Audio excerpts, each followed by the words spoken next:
Hey out there, Computer One students, guess what? It's time to talk about parts of a computer. So here is the 13-inch MacBook Air that most of you are using. You can see that we've got some things here. Oh, look at that, it's actually on. There's the screen here. This is called the LCD screen. LCD stands for Liquid Crystal Display because, and I don't recommend doing this, but if you kind of press a little firmly on there, you can see that there's actually a liquid in there that allows the electrons and electricity to go through it and create the picture. We're going to be talking about a bunch of different things. This particular unit, the LCD unit, is considered an output unit because you're actually able to see something from it. The keyboard, because you are using that to input your information, that would be an input device, as well as the mouse and a couple other things, scanner and so forth. Okay, so this right here would be the LCD screen. This would be your keyboard. I'm going to hold down the power button so that it goes off, because you never want to do this when the computer is actually on.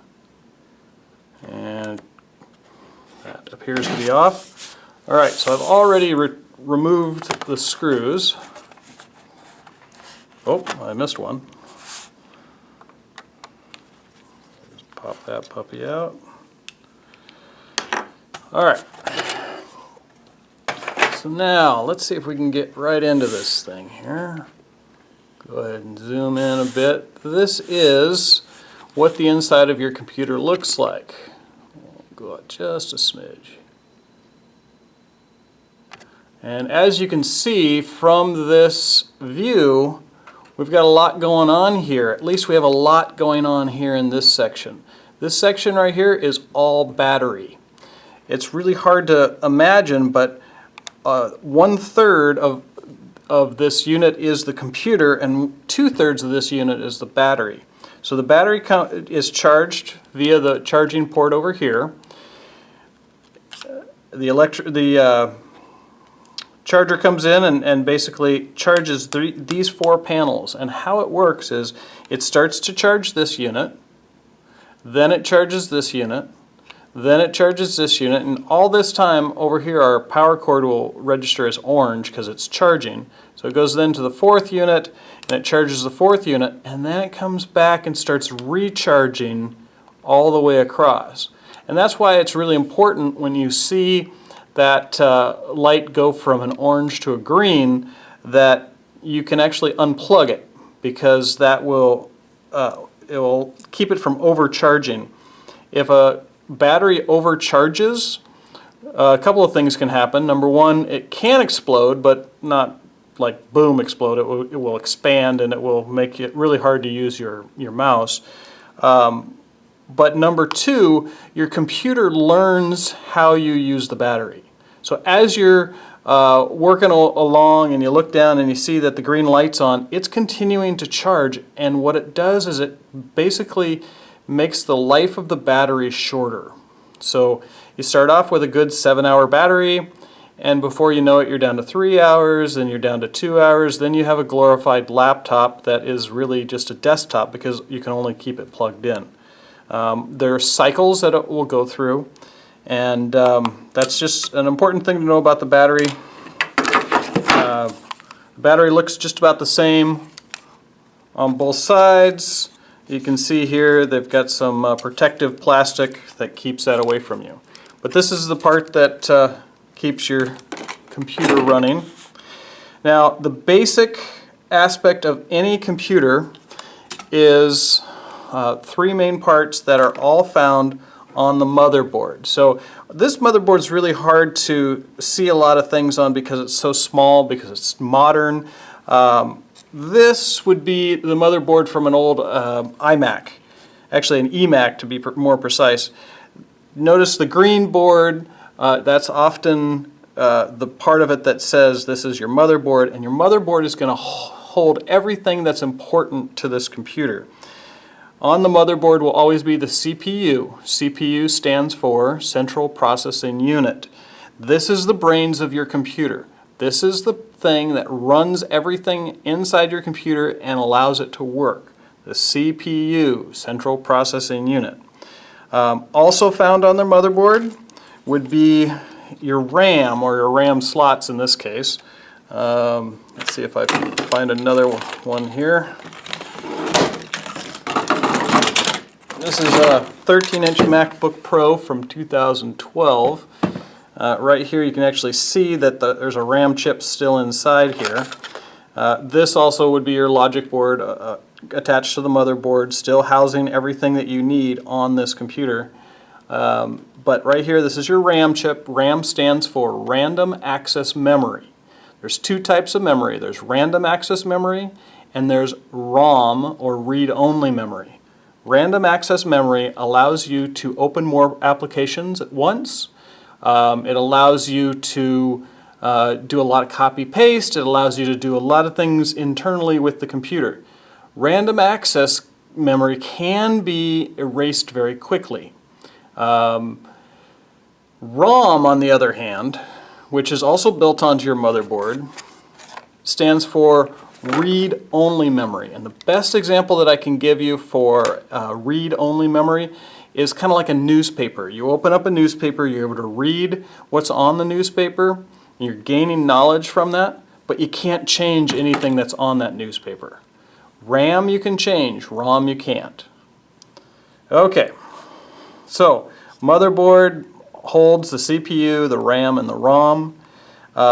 There is, on this particular computer, well, on some of the older computers, there is a hard drive.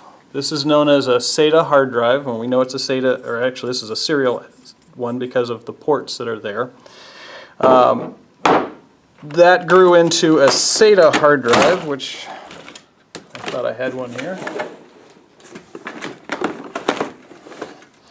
SATA gets a little bit smaller and the connections are a little different. You can see that's a little different from a serial connector. Serial connector is a bunch of pins, whereas that one's more of a slide in. And then the newest type of hard drive that we have today is a solid state drive. And that's this guy right here, if I could find the right tool. Pop it off real quick. There we go. So this is your solid state hard drive.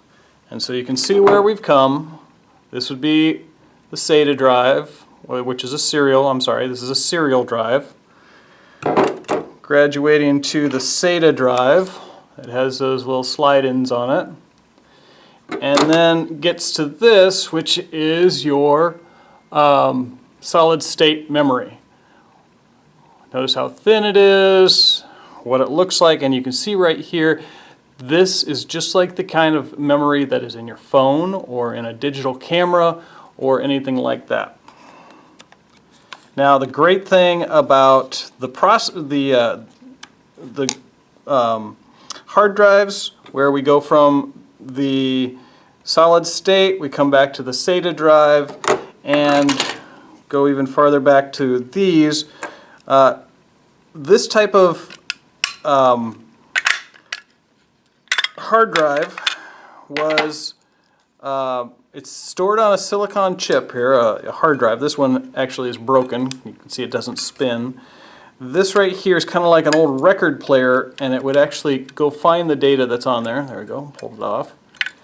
And then there's a magnet down here that actually works with the computer. And that's why some people say don't put a magnet near a computer. Well, the new solid state drives don't have this issue.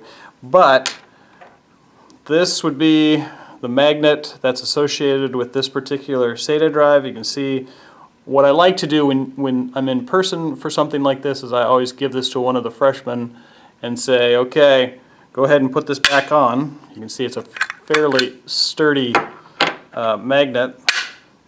Pops right into place there. And that is what actually made this hard drive work, is that magnet and this. And so often people would say if you put a magnet against a hard drive, it will offset the magnetic pull of this particular magnet and then cause all your data to go away. With that solid state, we don't have to worry about that anymore. All right, so also on the motherboard, like I said, is the CPU, and the CPU solid state memory is the CPU, which is the central processing unit, has to stay cool. And this is how that central processing unit stays cool. This guy here is actually a heat sink. And this is where the CPU would be glued to. You can kind of see some residue that's left over there. And there's a copper wire that goes to this fan. The fan kicks on and it cools this down, and it cools down the CPU. When your laptop gets warm, it's because the CPU is overheating. Your fan will often kick on, and its whole process is trying to keep that CPU cool. And so there's a lot of different ways that people have tried to cool it down. Here's a monster heat sink, but you can still see it's still copper in here. And this, the fan would suck in air, it would cool it down, and then it would transfer onto that CPU. When you have the computer on your lap, and basically what's happening is you're covering up. Let's see if I can open this. There's an opening right here, a gap, where that air is being sucked in. Here's the fan for this one. The CPU would be found right under this guy right here, which is the heat sink going on top of the CPU. The air gets sucked in on the hinge, and if you have it on your lap or on a bed or on a pillow or something like that, that intake for the air can be covered, and that's when it starts getting overheated because it's not able to get that cold air in. So even though they call these things laptops, it's really best to use it on a solid surface where there can be air coming in. Okay, so let's talk a little bit about history, in the sense where we have transferred memory for years. Your hard drive right now is 128 gigabytes, but it didn't always used to be 128 gigabytes. It used to be a lot smaller. Started off right here with a floppy disk. Well, it probably even started before this, but this is a floppy disk. This is often, for you younger folks, I suppose you could say that this looks like the save icon. Well, back in the dark ages when we started using computers, this is how we saved everything. This particular disk right here, floppy disk, you can see right there the little plastic inside there, that is where your data was stored. This right here would store roughly 1.4 megabytes of data. 1.4 megabytes. And it would use a drive like this, where we would stick this in, and you can hear this.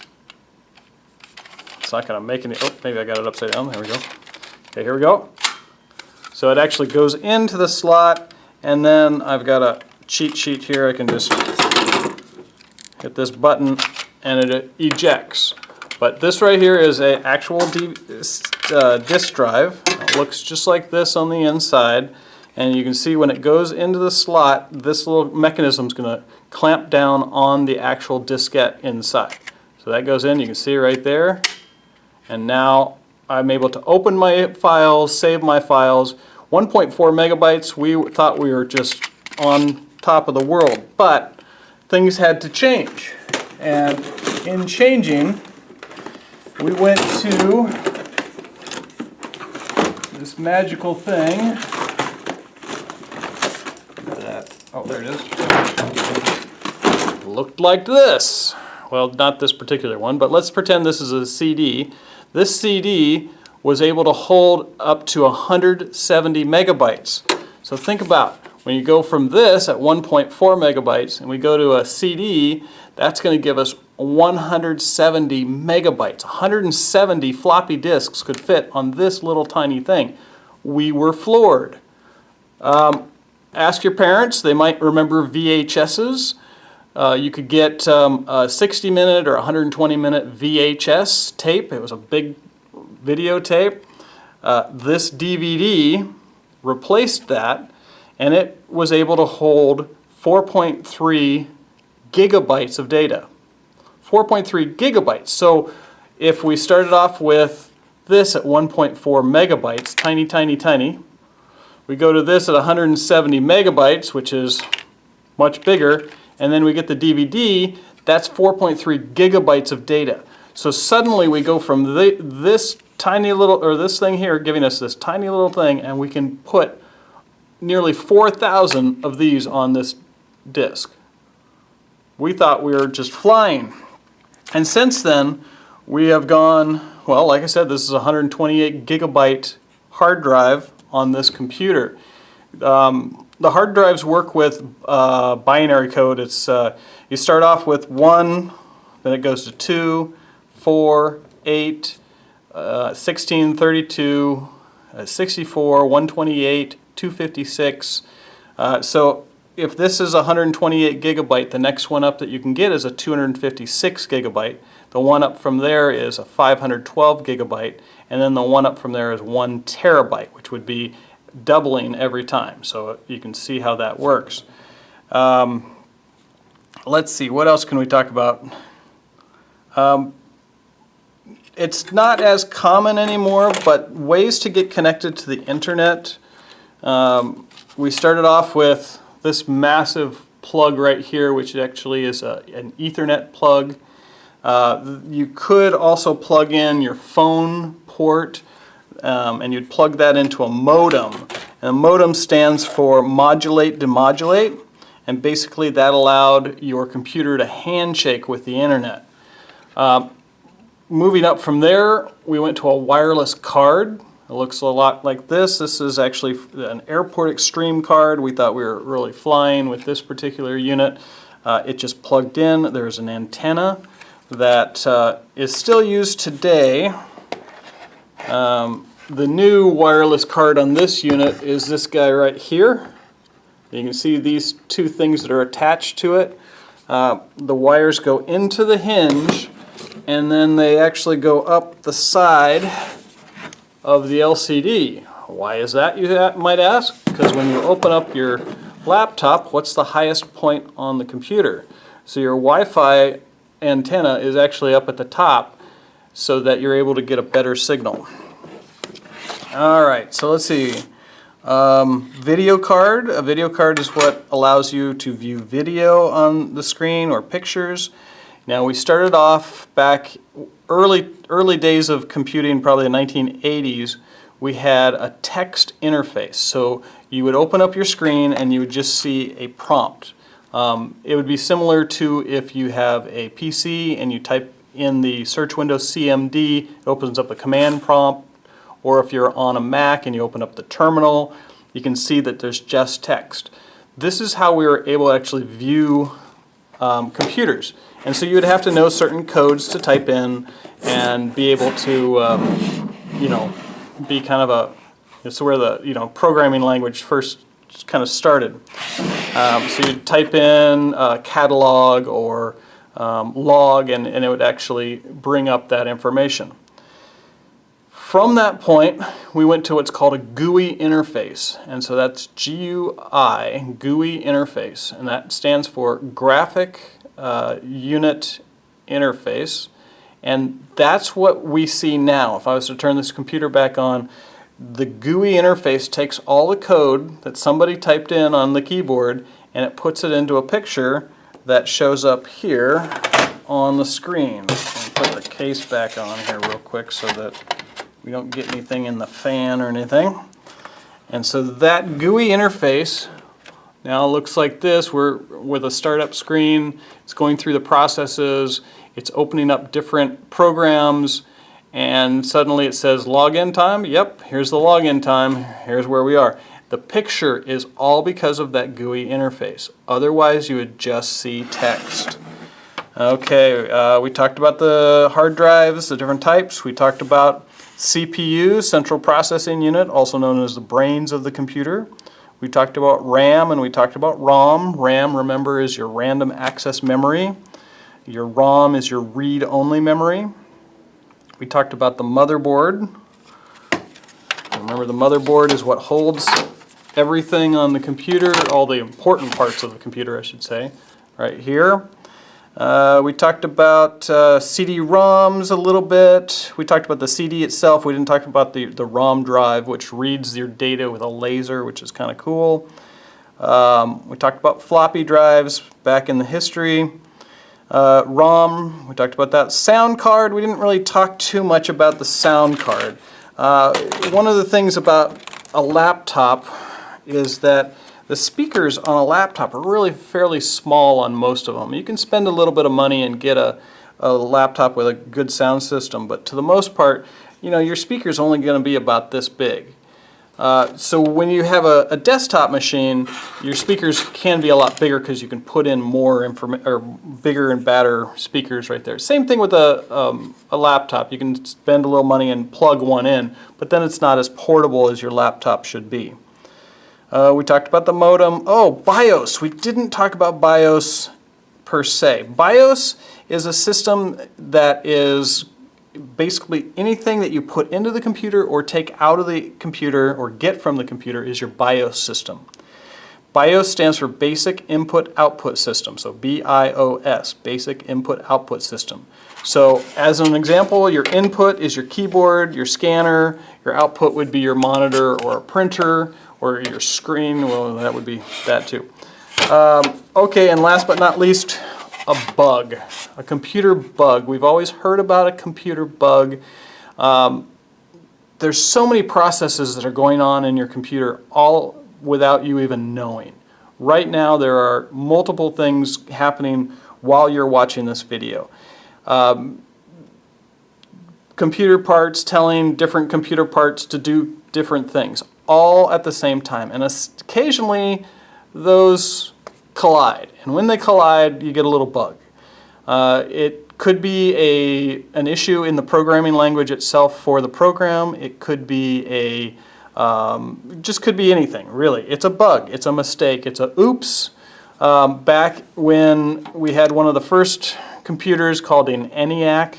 This was the ENIAC, you really should Google it. It's a pretty cool thing. It was a 3-story building on a university campus. The first floor was all air conditioning units, which is kind of like the fan right here.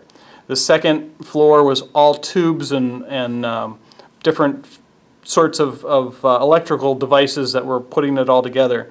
And then the third floor was a place where you could insert a card system. And you'd put in these cards and it would go through, and this computer, all it did was solve math problems. And so this ENIAC was just a magical box that you could put in a math problem on one side, and on the other side out comes your answers for these math problems. Well, one day the computer stopped working, and one of the people who operated the computer started looking through the second floor where all these little light bulbs were, fuses and so forth. And what he found was a little moth inside that had landed on one of the little diodes or little light tubes that were there, landed on top of it, and it fried the whole thing. And thus that became the first computer bug.